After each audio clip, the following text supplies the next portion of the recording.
Hey everyone, welcome back to the podcast. I'm so excited for today's episode because I'm sitting down with someone I think so many of you are going to connect with. Meagan Landa is a homeschooling mom, small business owner, natural living advocate, and honestly just one of those people who makes you want to slow down and rethink how you're doing life. We're talking about everything from unschooling and raising kids on a small farm to natural births, homemade remedies, and what it really looks like to live a more intentional connected lifestyle. So what does unschooling actually look like day to day in your home? So unschooling, we kind of got away a little bit from unschooling. I definitely did that a lot when they were younger because it's more of like you kind of go with how they want to learn, so like the questions that they ask, it's like you turn it into a lesson, like so if my kids are like, the other day they were asking me like, how many hearts does an octopus have, just one of those random, so we like turn it into a lesson and we're like, let's look it up, let's watch a video, let's learn about it. So was it more at like the age of preschool, like they would consider? That's kind of more because I'm not really like a fan of like pushing kids into school as soon as they're like, oh, they're 5, they have to go to school, So I kind of like slow down and it's like they will learn, they're gonna learn no matter what, And so I kind of just was like going with their, we would do some reading and we would do like, I would do workbooks with them and stuff, but I wasn't like pushing them to be like, we need to do this now, like you're 5, we need to do this. So it was kind of just more like, we're all in the mood to learn today, let's learn, and today we're having a bad day, so let's not do school today, not pushing. I love that. So you just kind of naturally let it. Yeah. And so now that they're a little bit older though, I do have like kind of a more of a structure, my daughter's 12 and then my other son is 9. So they do time for learning online. And so we do some online stuff and then we still do we just like go to the library and get books that they're interested in and stuff. So and you have four kids. Four kids. The newest one was just born. Yeah, and he's adorable. He's over here.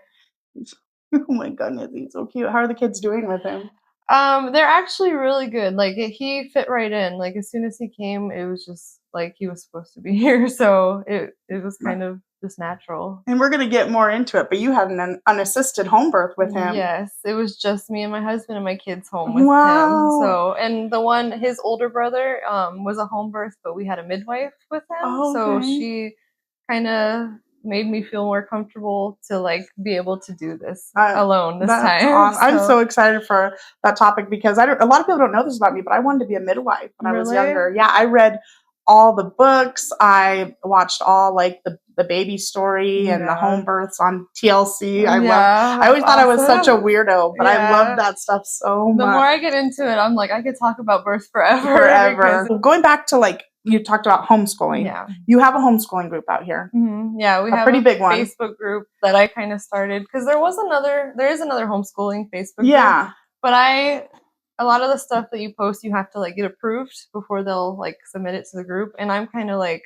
I don't want to wait, Sometimes I'm just like, hey, who wants to get together, right now? And I don't want to wait for it. So I kind of just made my own group and it's kind of casual, but we have like a bunch of people that are fairly like get together often, I love that. We do like homeschool bowling and one of the moms has done like presentations where we have to actually like the kids have to like do their research on a subject and like put up a presentation, like teaching these kids like take turns. That's cool. And being in front of a crowd and stuff, we still want like them to learn things that they might not get anywhere else.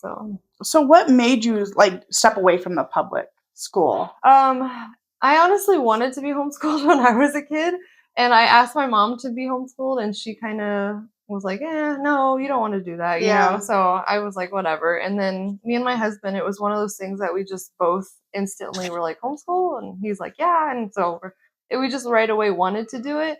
At first it was more we just wanted to be more with our kids, like spend more time with them and stuff. And then as they got older and I kind of learned that they were very different, I was like, they would not do good in school. Like my son is very much like ADHD, like he's never been diagnosed, but like he is definitely. And he should come to the camp and hang out.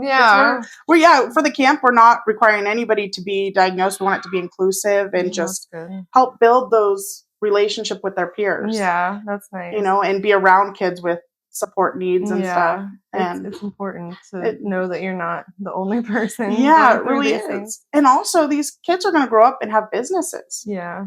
And they're going to hire people possibly with support needs. But if you don't know about it, why, you know, you're not going to hire from a stigma, you know, or something. But if you grow up with these people and you're around them, you know, you might be like, hey, yeah, this guy's really good at computers. I need him on my side. Definitely. You know, so I think that part's really cool. So if he wants to come, he's more than welcome. That would be cool. We talked about how you approach the structure and like the socialization by having groups and you guys go out and do things. And then how is it at home? Does it get like super chaotic? Like, oh yeah, we have, it's like constant fighting, you know, and I mean, with 4 of them and the oldest 2 are only 2 years apart. So they're just like constantly fighting and breaking up fights and stuff. But, you know, they're pretty good for the most part. We actually just started like about a month or so ago, like having a chore chart, you know, and like actually sticking to it and like making sure like this is what you have to do every day. And that's helped us a lot with like the structure and trying to like stay focused on school and focus on like the animals and all these other things. Like, that's so cool. My husband's been asking us to be more disciplined forever, you know, like in that way, like be more structured, do this every day. And I'm like, it's not important. And now that I see it, I'm like, okay, it's important. The routine really gives kids that confidence to do it. But I know for me, it's hard too. Like, I want to be so routine. I want to be like you, and I just have it's so hard. We try, but we're not that great at it. But I guess I could say is that it's just taking that step to try to do better. Yeah. What advice would you give to someone who's curious about homeschooling but feels overwhelmed? Someone like me. Oh my God. When my daughter was younger and I first started looking at like curriculums and stuff, I like would shut the computer. Okay, I don't know what I'm doing. I can't like I would do that multiple times because there's so many out there that you don't know like which one to choose and stuff. So I would say just slow down and not worry too much because your kids are gonna learn no matter what, you know? So like I wouldn't worry about like which curriculum and like, oh my God, you know, we're running out of time because you have all the time in the world, you know? And when you homeschool, that's a good thing. Like you're not in a classroom where there's like 30 kids, you know, you have one-on-one time with your kid and they learn so much faster. So, you know, like you're not in a hurry to like pick something because they're going to learn and probably at a faster rate. Yeah. Because like my kids now, even when they're doing like the online and I make them do like Spanish practice and then we signed up for the synthesis like tutor, the Elon Musk one too. And so they do all these things, but they're done in like an hour every day, you know? And even when I'm like, do more, they're like, they still are completing it pretty quick because it's just like, that's all they're focusing on right now, you know? So that's awesome. I feel like just slowing down. And it gives more family time too, right? Like you get to go on more trips or go see the family out of state or everything like that. When someone asked me the other day if we're doing summer school, and I'm like, yeah, we do it all year because if we want to take a week off, like in January, then we'll take a week off. You know, we don't have to worry about it. So it gives so much room for anything you want to do. And what does Nevada look like? Do they have requirements for your kids? So for Nye County, at least I know that all you have to do is fill out an intent to homeschool, which is basically just, you know, who you are and your kid's name and stuff. And then they have you do like a little outline of like what your year is going to look like pretty much for just that first year that you're submitting. But then you don't have to do anything else like forever, pretty much. Oh, nice. So you just submit it and then most of the time they'll approve it. Like, it's just for like state records to know how many parents are homeschooling. Pretty much. And what they should probably do differently. So I want to talk about like your natural living and your homemaking because I love that. I love seeing all your posts on Facebook, all the things you make, your garden, your animals. So what inspired you really to lean into that lifestyle? Just the more that I learned, you know, like I didn't know anything about like cooking or being a mom or being like a wife or anything when I was younger because I was never around babies and I really never like learned how to cook. I didn't really even learn how to clean. Like so because everything was pretty much done for me. My parents, you know, they did a lot of stuff for me and I just didn't know any better. So as soon as I like became a wife and then I got pregnant and, you know, I'm about to have a baby, I had to start learning like everything from scratch, how to clean, how to cook, how to do all this stuff.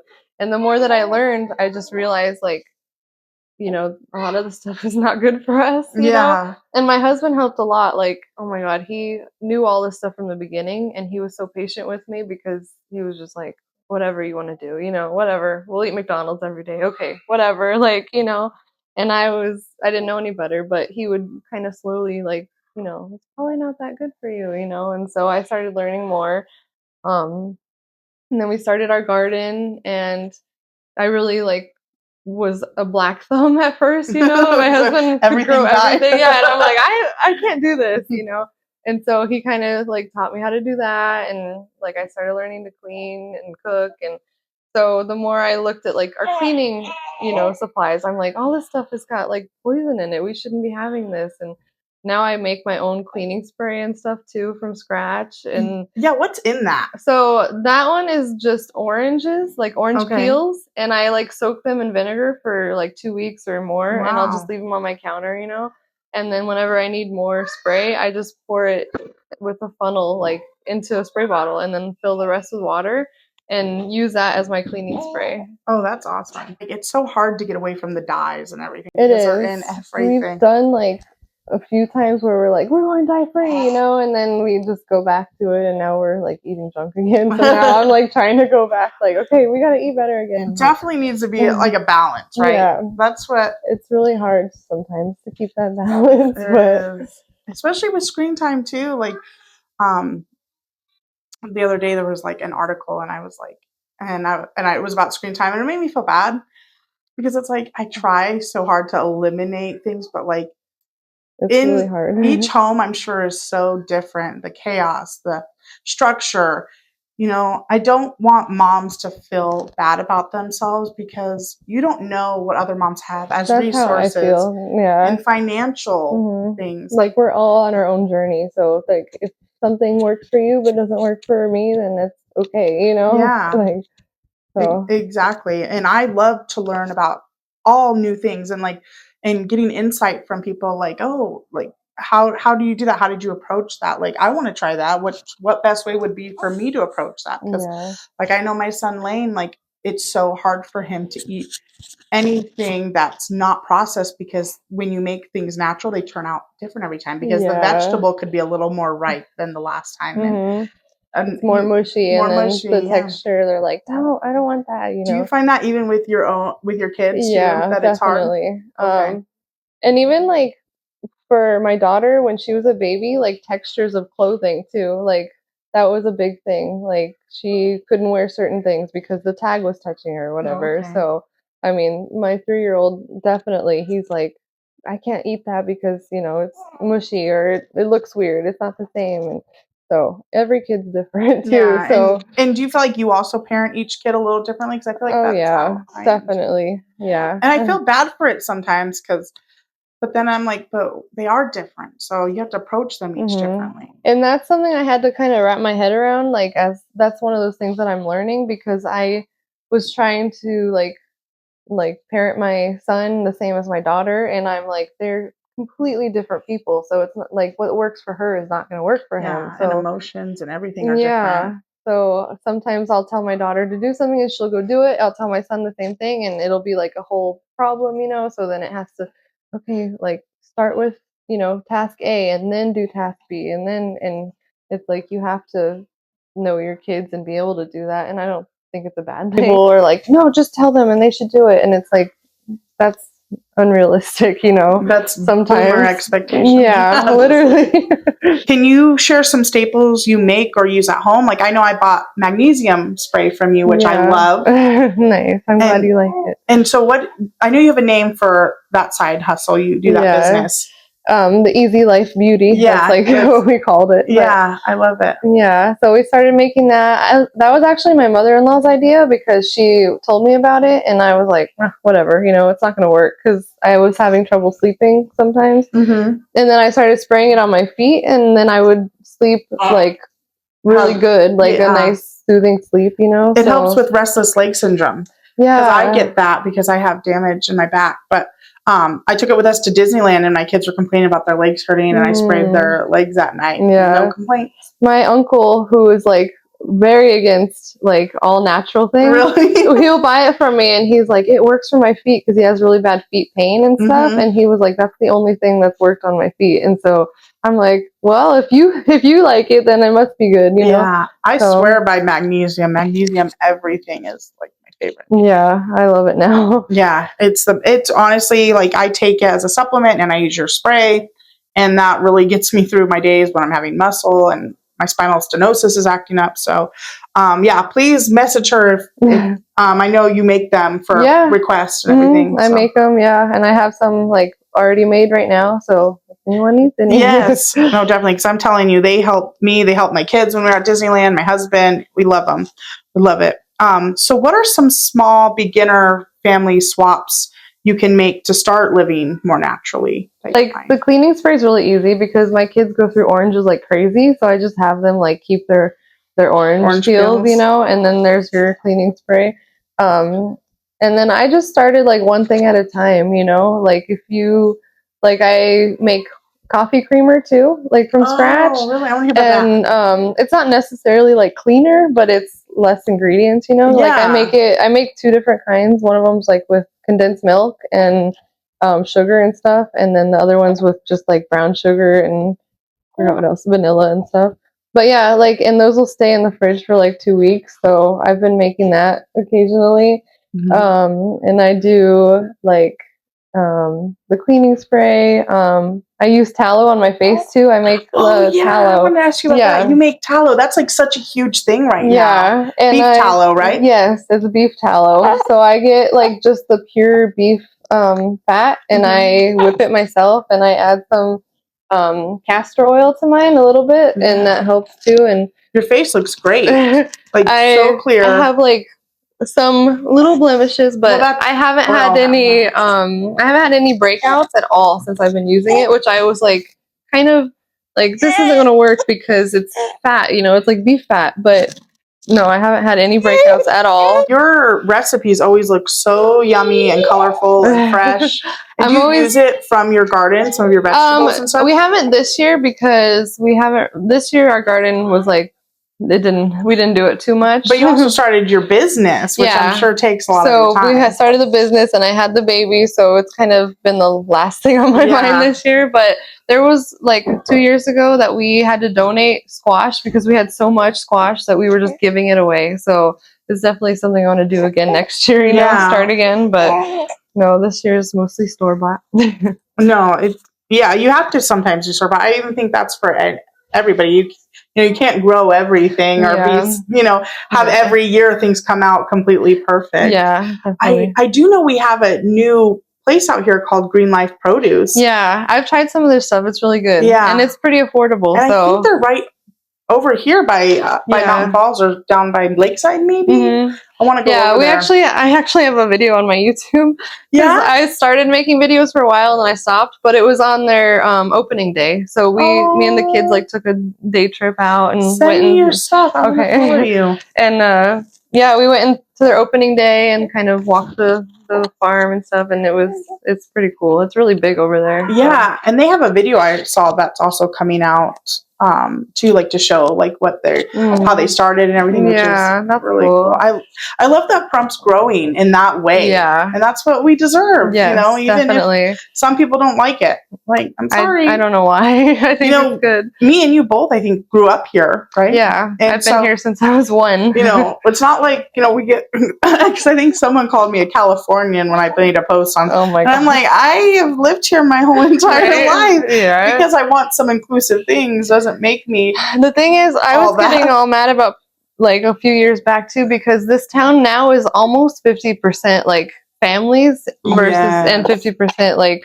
retired. And it used to be like just mostly retired, but there's like a huge like group of families now, and people don't realize that and don't really care for that, but it's like a big thing out here now. So we deserve more things for us. We deserve a lot more. And I think there is a big group of people. I'm getting messages left and right from people wanting to sponsor kids and stuff. So I think there really is a group out here that wants things to, not change entirely. We all love the small town home feel, but our kids deserve to have some things to do. I mean, we just had a tragedy out here. Yeah, keep them out of trouble, keep them on the right track. Yeah. But when there's nothing to do, it's like it's easy to get into the wrong groups and crowds, and by only having one place to hang out, really, which is the skate park, the park in the town. And I remember when we were kids, did you remember Skate Zone? Like how cool that was? Yeah. I miss having something like that. Yeah, definitely. Just somewhere that you can go be without parents all the time. Like the Nugget. Like, I mean, I don't think I would necessarily leave my kids like my parents did. Maybe that's how I feel now. But I'm like, I wanted to be alone, but I'm not going to let you be alone. Yeah, I would love not to have to go to Vegas. Yeah, I would love everything. That. And but the town is growing, and it is exciting to see things changing and all of that. We're getting a splash pad. Woo-hoo. Yeah, you were part of that group, right? Kind of. Not really of that one. No, that one was the Prompt Mothers Circle corner. So okay, yeah. But I think all of us moms were just rooting them on to do that. We definitely were all like pushing the petitions and stuff, trying to get it going. So it started, and Jimmy Martinez, who's he's like the town manager. He's one of the managers. He really pushed that through, and he never like gloats about anything he does. He's very quiet, but I think he really made an impact on getting That's good. Because I know a lot of moms were like, "What happened?" And I was kind of upset just because I was like, these moms got together and they raised all this money and they did all these like petitions and now it's just sitting there. So it's kind of unfortunate. But it's starting. So in I think. Maybe a year or two. I don't know how long splash pads take. I don't know. They said that I saw on the article, it said they have 6 months from when they start to finish. Like so I don't know when they're going to start. But hopefully by next year. That's exciting. See, things are going good. I want to talk about home birth and assisted birth. We kind of touched on it at the beginning. Yeah. But this, I think, is a really cool topic that people are like so interested. Yeah. So what made you feel called to home birth and then later on an assisted one? Yeah. So, when I had my daughter, I didn't know anything about anything. So, I had never been around babies. Mm-hmm. Like none of my family has any babies. I was the only child and there's no kids around. So I was just listening to what everyone said. Do this, do that, do that. Okay, whatever, And so I went to the hospital and, I had a really bad experience there. I wanted to just be more natural, but they were like, just do this. And I was like, okay. And they gave me an epidural and they gave me so much that I lost feeling from my waist down, like completely. I could not even lift my legs up. My mom and my husband were on either side of me holding my legs up. And I literally I couldn't push. They were telling me when to push. And I couldn't. You felt out of. Yeah. You felt weird. What do they call that? Like not in tune with your body. Yeah. And so the reason that they had done all that is because my water broke and they were like, oh, we have to get her out right now because if your water breaks and like we don't get her out, she'll get an infection. And now that I know better, I know that that's not necessarily true. Like you have a little bit of time after your water breaks before you have to get the baby out. But at the time I was like, oh yeah, do it for her because that's what's best, making you feel like you're, you got a live or die situation. Yeah. And so, I mean, luckily they said she had an infection, but she was fine. And like, they still took her to the NICU and she was there for like 3 days. And it was just like, I don't know, it was just a bad experience. Yeah, but could the infection have been from intervention from them? That's kind of what I think now. Yeah. Because they give you like all the medication and they kind of counteract each other sometimes. And so like the more that I learn, I'm like, I think that if I would have just stayed home and kind of waited a little bit longer, it would have been different, but I didn't know any better. So, and then with my son, I had another hospital birth. So my second one, and with him, I was more like a little bit more pushy. Like I want to have a natural birth. And the nurse was trying to convince me like, just get the epidural. Why not? And so I was like, no, I really want. And she was like, just do it. Why would you want to have the pain? Oh, well, big birth, buddy.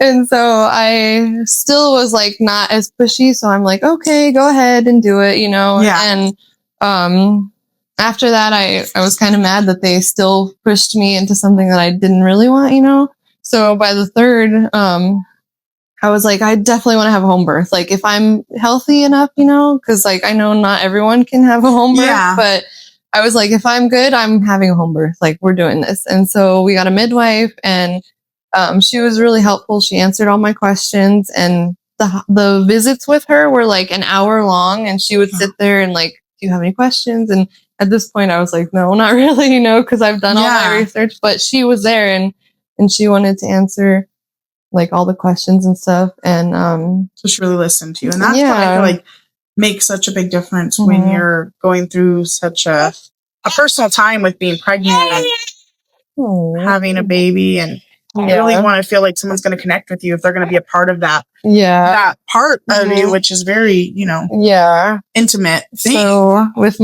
this one, I was like, I really want to just do it on our own. You know, I was like, the midwife was helpful, but I was like, I feel like we've learned so much by now that we don't really need her help. You know, like I feel like we know what to look for, and we've learned to I've learned to listen to my body over the years. So I'm like, if something's wrong, I feel like I would know, you know? So, yeah. And then my husband kept asking me, like, are you sure? Are you sure? Because he was, like, fully on board with it, you know? And he's always wanted to, like, capture his baby. That's, like, been one of his things. He got to catch. Yeah. And so cool. And I honestly was like, this one was a rough one, honestly, because I just feel like I wasn't prepared enough, and I was kind of stressed leading up to the birth. You had made like a post of something that like caught everyone's eye. Like you're like, hopefully the baby stays in so I can get through these. And he was born that night. That night. I was like, because my sister-in-law was having her wedding that week, and and my daughter had soccer finals, and there was just like a bunch of things that I was looking forward to that week. So I was like, now that he's made it to, 38 weeks, he better just stay in a little bit longer, you know? And he was like, nah, I'm going to come now. So how was that? Like, was that night, like, really, like, did you feel off or something? Not really. I went to bed and, I was laying in bed with my toddler. He sleeps with us sometimes still. So I was laying there. So do mine, right? And I went to sleep and I felt fine. And then I woke up in the middle of the night and I was like, it's time. I was like, of course, it's time. So, it started like slow contractions. And so I kind of just went through them and dealt with them. And then I waited because I wasn't sure. I'm like, let me make sure this is real. And then I was like, it is. So I woke my husband up like, you got to get up. Come on, let's get ready. Baby, you're the midwife today. And he was like, oh my God. So he's like pumping up my yoga ball because I wasn't really ready. Like I had everything, but it wasn't like ready, So I'm like, do this. I function in chaos better. Like if something we know is happening, I can pack my whole house in a week before I move. That's funny. Better than 2 months prior, which I should. So that's kind of what we did. And then, that's awesome. And you had it at home and you got to have that closeness with all your family. My 2 older kids were like taking pictures for me and stuff, and they were there. They watched the whole thing. My 9-year-old was kind of like, it was kind of gross, but he was like, no, it was cool. I got to see my brother be born. So we all got to be there. So they all got to see him. Yeah. Even the 3-year-old was there, kind of like what's going on, but he watched and he was all excited when he came out. So. And now you're giving them that like approach with their partners one day, that's kind of like what I hope for, because like even if they choose to be in a hospital, I want them to know like they can have a choice, like they don't have to just do what everyone says. Life is about choices, and I love that. I really like to give that to my kids. Like you can make this choice, but you got to really think about what's going to happen, or this choice, vice versa. So I think giving kids choices is such a big thing, because I feel like as children, or when I grew up, like we weren't given choice. It was one way or that's it. Yeah. And that's kind of what, the more I learn, the more I'm like, we don't have to just do this anymore. We can decide what's good for us. So and that's how I try to approach with my kids. Cause it's like, I'm an adult and sometimes I want to ask why. Yeah. Why is it okay for my kids to ask why? And that took me a long time, cause when you grow up in like the era of like, you're not allowed to ask why, it took me a long time to be able to let my kids ask why. Same. Like I feel bad for my 2 older ones because I made mistakes and I apologize to them this day. Like I'm sorry. I know I'm this way with you guys, and I was that way with you guys when you were this age, but Mama is trying to learn and to grow. I just hope they realize it one day, know. But I think it's important that we talk to them and we apologize to them, and like Yeah. You know? We don't just go to our room and come out and have dinner like nothing ever happened. Yeah. Yeah, I agree with that. And how you had a home birth and then with a midwife and then an unassisted one, which is super cool. So how was preparation for that? Like mentally, physically, and spiritually? Like what? I feel like I definitely had to like get in tune with my body, you know, because you need to be aware of like, do I feel bad? Like, is this important? Do I need to go?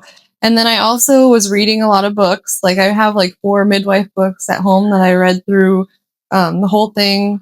Was highlighting everything, you know, and then just watching home birth videos of other people that had home births with midwives and like free births, and I joined Facebook groups, and because there's a lot of actual unassisted Facebook There's groups a group too. for everything. Yeah, I literally. love it. And I love it, you know, like I try to get away from Facebook, but I'm like, it's so helpful in some things. So I just asked like a bunch of questions and just did as much research as I could before it happened. And I think the thing that helped me the most was like the book that I read, Home Birth on Your Own Terms.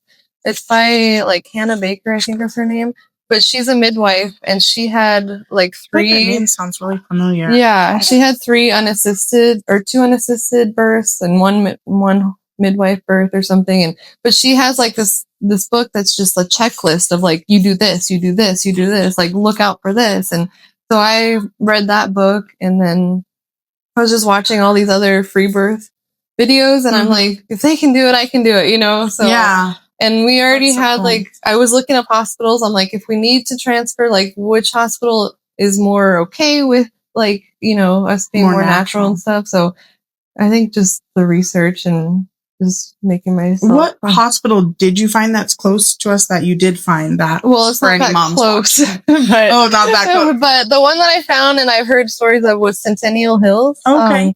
Yeah, they seem to have like, they let you walk around during your labor. They actually let you eat food. That's another thing. That's a big thing. Yeah, at the hospital. I don't understand starving a mama. Like, who's about to have to breastfeed this baby, or if you choose that, to come out and breastfeed it and not eating, and that makes you all shaky and yeah. So they were the ones that I was like, if something goes wrong, you know, Centennial's where we're going. So even if you need to go to the local hospital, tell them that helicopter is going right to Centennial.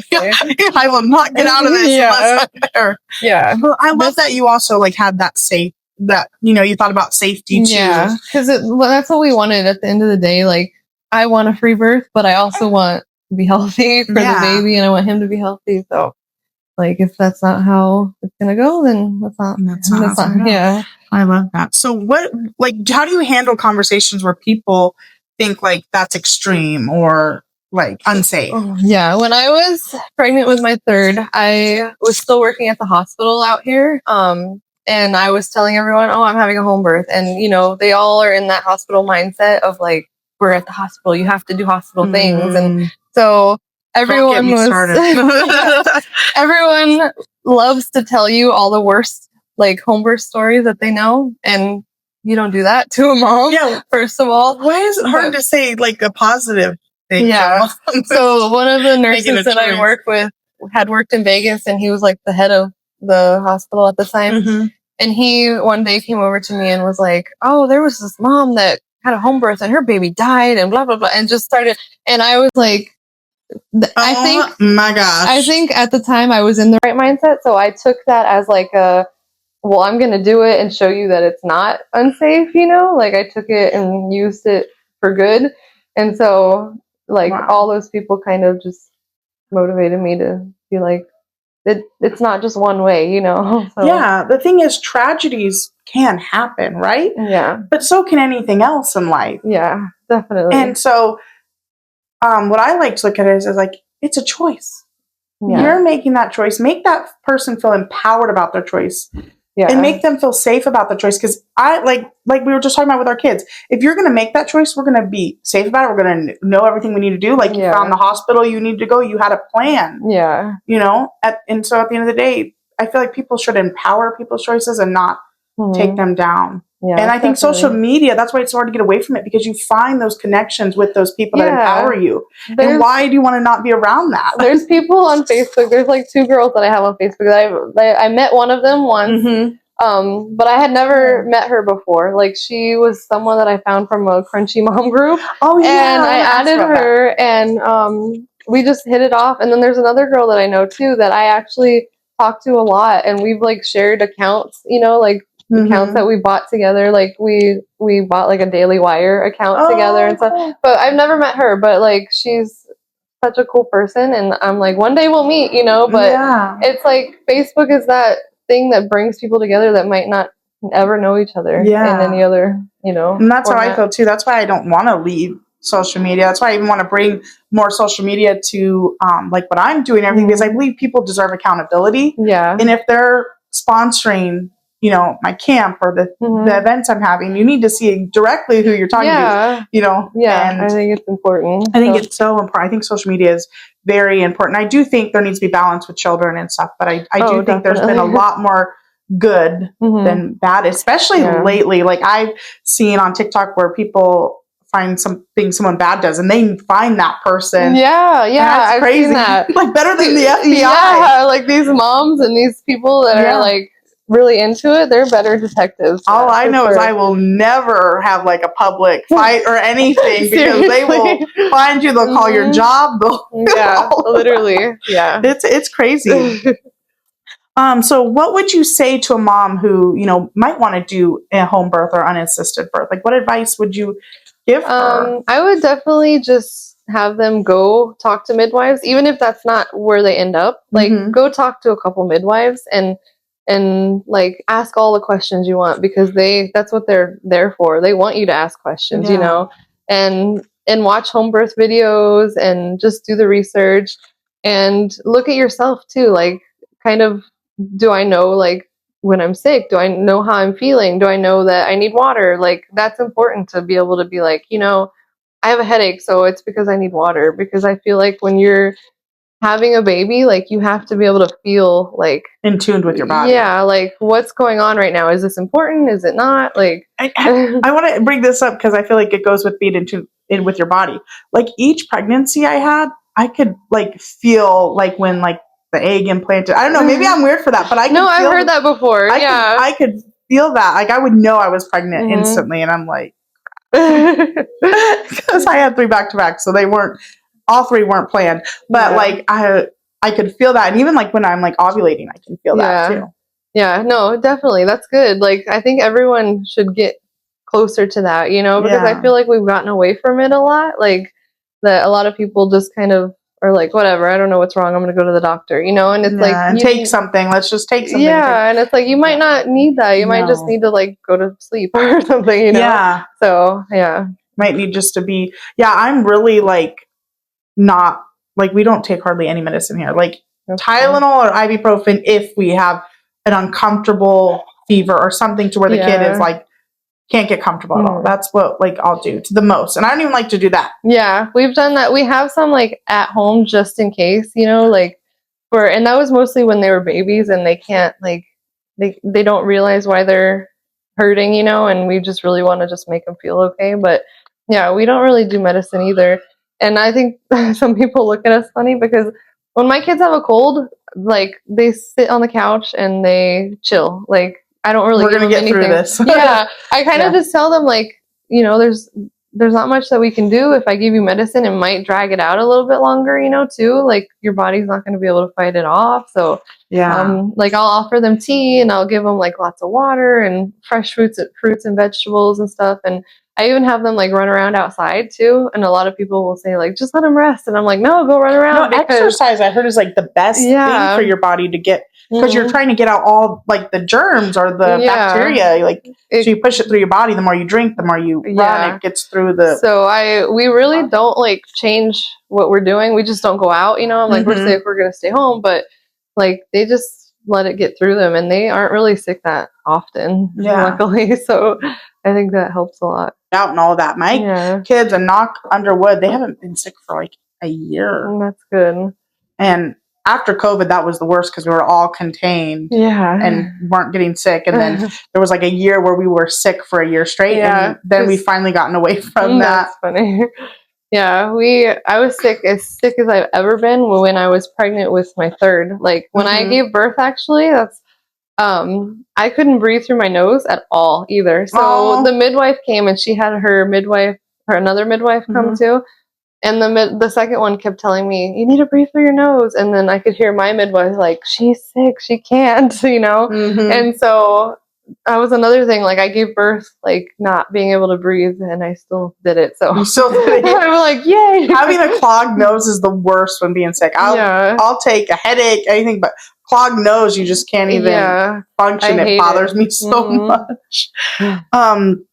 So I want to talk about you have animals at home. How many animals do you have? Right now we probably have like 20-ish, I think. Wow. And that's like chickens and chickens. We have ducks. We have a turkey and a pig and 2 roosters, I think. Yeah. Wow. So and you get eggs and stuff? Not so much anymore because they're old now. Because you take such good care of them, they grow. Yeah. Now they're just. So in 2020, like towards the middle of 2020, I was still working at the hospital, and we had been talking about getting chickens and animals and stuff before. And my husband kept telling like, no, it's not the right time. It's not the right time. And so finally, I was with a patient, and she was talking to me about how she's like in and out of the hospital. She was, kind of sick, and she had all these chickens and ducks, and she didn't know what to do with them. And she was like, if you know anybody that wants chickens or ducks, let me know. And then I was like, I do, I want some. And so she gave me her address and everything. It was like, come by whenever you want, and you can have them all, like, just so I know they're getting taken care of. And it kind of led to like a year of me taking in everything. Like every time someone would be like, I'm getting rid of this thing, I'd be like, I'll take it. And so we were hoarding animals. Yeah. Or Sam probably was like, At one point we had 2 pigs, 2 turkeys. We had like 12 ducks and like 40 chickens. Wow. And, yeah, we had so much for a while. And so, they got older and they slowly started passing away and stuff because they were already old when a lot of them were given to us. So now we're down to this much. And I kind of am like, I don't want any more right now. Like, we love our animals, but we're not going to get any more right now because it is a lot. It's a lot of work. So it's a lot, and it's just you and Sam, right? You're taking care of everything at home, and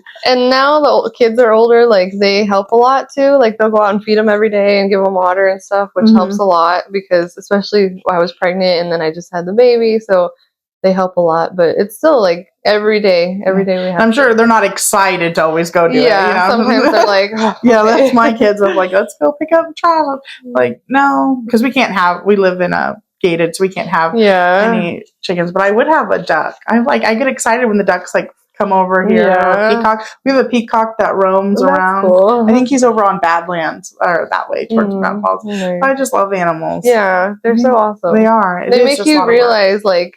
Because people are like, they don't feel anything, but it's like, yes, they do. Yes, they totally do.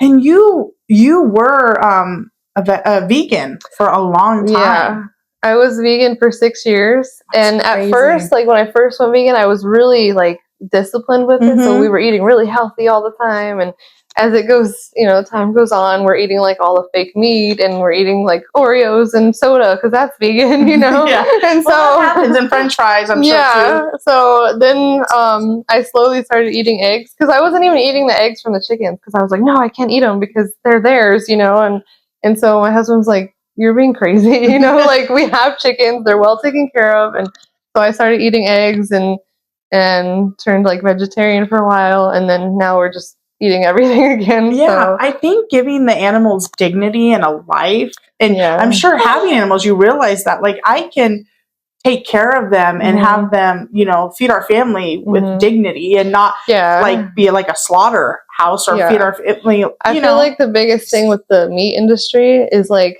how they're treated, Yes, like if they were 100%. treated better, it'd be way different. But they're like, we want to get them as big as we can, and like we're just gonna throw them all together so we can hurry up and get eggs and get money made. But I feel like there's been a lot more regulations in like the home, like there's a lot more people trying to have farms now and have that natural approach. And just like Green Life Produce we talked about, now we have something here. We don't always have to buy from the big stores, I love that.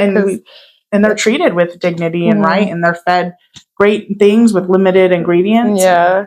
I think it's people are waking up to it more of like, we can have this, but it doesn't have to be so like torturous to get it, you know, so I like that. And if there's like what do you call it when like they don't have as much of a production, they call it something when something's lacking, I forget what the word is, but or like even like a recall, like we're not gonna die without it, you know. There's other things we can do, so jump around, party rentals. Yeah. And how did you get started with that? So we've tried different things over the years, you know, like, because we definitely just want to work for ourselves, you know, and not have to rely on people. My husband worked for himself for like 8 years, just doing like landscaping and maintenance and stuff. And that was like his full-time thing. That's all he did. But, you know, it can be a lot of hard work sometimes. So he's the one that came up with the bounce house thing, because he's like, I want something fun that the kids can do with me too, you know, like. So he started talking about the bounce houses, and I was like, you know, if that's what you want to do, let's try it. And so we started last year with all used bounce houses. Like we just bought them from like Facebook Marketplace and OfferUp and stuff, to try it out and see how it went. And it went really well, you know, like people liked it. And so we sold all of our used ones and bought a couple new ones. And so now we're like going into year 2 of it, and it's doing well still. And that allows you to be, well, I wouldn't say stay-at-home mom because you're working too, but it allows you to stay home with the kids and be able to do all of your homeschooling. So, and the kids will go with him sometimes for drop-offs. Like my son's learning how to set them up, and, you know, like he gives the waivers to the people to sign and collects money. And so he's like kind of learning all that too. You're teaching him how to be an entrepreneur, which is great.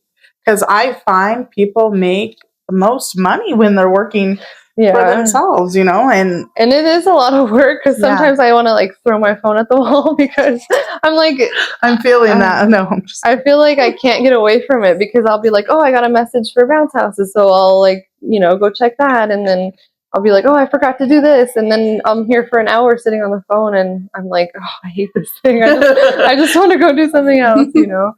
It does get hard. Owning a business, juggling being a mom, Sam juggling being a dad, and having animals, and approaching a life as naturally as possible. So that doesn't mean everything's so quick to grab. I can't imagine. So juggling all those roles could be it's a lot sometimes, and that's why we're not perfect all the time. There'd be weeks where we're like, it's Little Caesars and McDonald's all week, you know, and that's like, okay. That's okay to be that way. And that's what I want people to feel, is that it's okay to have hard days. It's okay to have bad weeks. It's okay to eat McDonald's. I mean, we go there. They know me there. So they go there. I talked to them about a sponsorship. I'm like, you should sponsor me. I'm here. That's funny. But no, it's okay to have moments of not everything being perfect. And I feel like there's a side of social media where everything's perfect. It's a lie. Yeah, definitely. And then there's a side where moms like show like the craziest, messiest houses, and I'm like, well, that's not okay either. So here's me and Megan. We're the balance in between. Seriously. I know. I see some of those houses where they're like, it's okay. And I'm like, that's a little not okay, you know, but it's a little questionable. You're like, I have, 20 animals and 4 kids, and we still manage. Yeah, like we can walk through the house still. As long as you have a path, right? I want to ask some deeper questions. So what's something you've healed in yourself through motherhood? Oh my God, there's a lot. There's a lot of things that I've healed. Probably the biggest thing is like knowing that I'm not perfect, you know? So like knowing that it's okay to say sorry to my kids. Listening to your kids. Listening and apologizing. We talked about that. Yeah. Just knowing that there's going to be bad days, you know, and like we're not perfect and my kids aren't perfect, and letting them know that they're going to have bad days too. And just like mom does. Like I think that is, I'm still working on a lot of stuff. So that's some of the things that I want to let them know, that it's okay, that they're not perfect, you know. I'm not perfect. So I love that. I love that you've really connected with them in that way, and shown them like we can start over. I know I do that with my kids. Like even if it's like 10 a.m., we've already been up for 2 hours, and where I yell, or something. I'll be like, okay, guys, I'm going to go to my room. I'm going to come out, and mom's going to walk through a door and say, I'm starting over. Nice to meet you. I'll go to my kids and be like, hi, Keaton. Hi, Willa. Hi, Maddie. And just like be silly and be like, we're starting over. We're going to reflect. Mom yelled and I'm sorry, but let's have a better day. That's awesome. So I like to do that too. Yeah. My son a lot, like with school and stuff too. Like I'll tell him, today's not the day. We're not doing it. I'm not going to sit here and yell at you. Like, if you're having a bad day, I'm having a bad day, we're going to do this again tomorrow, Yeah. So. Yeah. And every day is a new day to try something new. You're not stuck in where you feel like you're stuck in. Like every day is a new day to start over. Yeah, definitely. So. Even in a minute. It doesn't have to be the day. It could be the hour, the minute. Yeah. You get, time is your most valuable thing. And if you give your time to your kids and your business. Yeah. And I mean, that's why I want to join here, because I think like you're such a great figure for the community for them to see like your approach with homeschooling and connecting these moms. And you also, don't you run spoken, how do you say that? Prompt mamas. And then I wrote like freedom to speak. Freedom to speak. Yeah. I love that. Yeah. And that was another thing that you give people voices too. And that's so important. I made that group because there's another mothers group also, and I don't like the approval. Yeah, like I don't like the approval thing. Like we should. I got shunned in that group. I've heard that from a lot of people actually, and so I'm like, I don't want a group that I have to get like approval to say something. Like we're adults, we should be able to like say whatever we want to say and like have a conversation, right? Yeah. And so I'm like, you guys post whatever you want, whether it be about like getting shots or, like just, hey, who wants to hang out? Like, I don't care. Post it. If you're being like a butthead, then you're probably going to get a warning. You watch for that. I'm like, right now I have a video that has 5.2 million views on Instagram. The fireworks one. Yes, the fireworks one. I know, it's funny. I post it every year. Like we did it. It was like 3 or 4 years ago. And I posted it. It's never gone anywhere. And I post on Instagram, and it blew. That's awesome. And I will see like the comments that are bad. So I don't see why like a group with 1,000 to 2,000 has to have that, because even for me, having that many comments, I can see when there's something not right. Yeah. So. And then other people too, like you can report a comment too. Yeah. So it's not like other people are also like, hey, this isn't okay, So and it like rarely happens. It's been open for like 3 years now. And I love that you have that. Yeah. I'm like, you started so many groups. Because I see something, like if I see a need, like I'm like, I want this, but it's not here, so I'm gonna make it, So and see, that's how I am too. Like with my new nonprofit, if I'm not seeing inclusive things for the kids or calling people and asking, oh, we don't have that, well, I'm gonna build it now. Yeah, exactly. Like you just lit that for me. That's how I feel. So, and I feel like I've gotten shut down a lot before on certain things, and I've let that kind of okay, whatever. But now, like the more I the older I get and like the more I learn, I'm like, well, no, we're going to do it, So, yeah. What's something you do as a mom that would make the internet explode? Oh my goodness. Well, simple. I don't get shots for any of my kids anymore. Okay. That's a big vaccines, big right? Yeah. Okay. Yeah, they don't.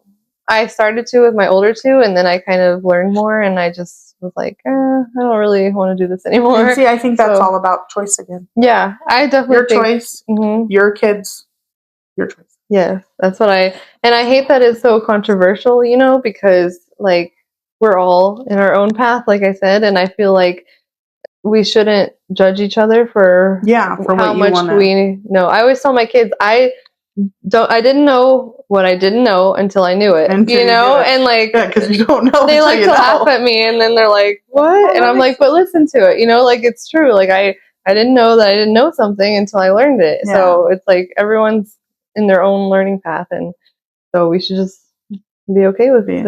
Yeah, no, I agree with that. What's one normal parenting rule you've totally broken, and why it worked better? I don't know.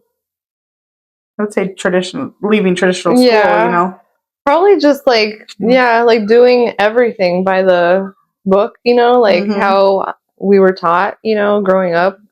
Now I'm questioning everything. Like, is this the right way to do something? Like, should we do this? Like, like, should we have hospital births? Should we, go to school? Should we? And I'm just like, is this right for us? So pretty much everything. Question everything. I know, question everything. Yeah, before question you everything, because do your research. Talk to multiple doctors. Talk to multiple people. There's could be a doctor that sees the way you think. Not every doctor thinks the same way. I actually haven't taken my 3-year-old to a pediatrician either. That's one of the controversial things too.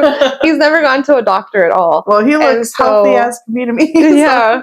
And so this one, since he was like unassisted and everything, I took him to the pediatrician out here because I've heard good things. And she's actually very open to, whatever, like, okay, you don't want shots, you don't have to have them. You don't want to come to well checks, you don't have to have them. But if you need something, I'm here, and so I think that's really important in doctors. And that's someone out here. That's cool. Yeah. Okay. I like her a lot. So if you guys have any questions, go to Meagan directly, because she has the answers and the people. If people could live just one day in your shoes, what do you think would shock them most? I want to hear this. Probably just how much I do in a day. Like, because I think back to some of my days and I'm like, I don't even know how I got all that done, Like, and I have bad days, obviously, where I'm not doing anything. But, like, on a good day, there's days when I'm, like, cleaning my entire house and I'm doing the school with the kids and I'm running to get groceries. And then, I'm stopping to breastfeed. And then I'm, changing diapers and wiping butts and, like, doing the animals. And it's just a lot sometimes. So I think that if someone could, do that, they would see that I'm nonstop. No wonder it's hard for you, like, to do the full social media thing, because I think, like, it would be so, like, because I love watching your videos when I see them and everything, but I think that would be so hard to have a camera, right? I don't know how people do it. Like, they must have a camera person. That's what I'm saying. I don't know, like, in moving the camera around and stuff, I'm like, it's too much. It's too much work. It's a lot. Yeah. I mean, it looks fun and everything, but I also know there's a side of social media that's very tiring and exhausting and all of that. What's your guilty pleasure after the kids go to bed? Probably just like binge eating snacks and stuff. Their snacks? Yeah. Because I'll be like, no, you can't have that, you can't have that. And then they'll go to sleep and I'm like, all right, I'm going to go raid the cupboards now and watch whatever I want. And, breastfeeding makes you so hungry. Yeah, it does. More so than pregnancy, I thought. It totally does. Yeah. I'm like savage. I'm like always eating something. Same when I was breastfeeding. I couldn't believe how hungry up for 3 years. Like, and I tried to lose weight at one point and I felt like I was starving. Like, hard. It is hard. If your life was a reality show, what would be the theme song? Oh my goodness. I don't know. Probably there's this one song that I was using from, like, when I was making scrunchies and headbands for a while, and yes, I remember. And I called it like Hot Mess headbands, and so I found this song called Hot Mess, and it's talking about like how this girl is just like a mess everywhere. You're like, that's me. And I'm like, that's me, pretty much. Like, try to hold it all together. But you seem like you see, that's where the social media thing, because I would think you had it, all together 24/7. That's what people have told me, and I'm like, well, not really. So if you had 24 kid-free hours and an unlimited budget, what are you doing? Oh my God. We would probably travel somewhere, go somewhere and do something. Your husband? Yeah.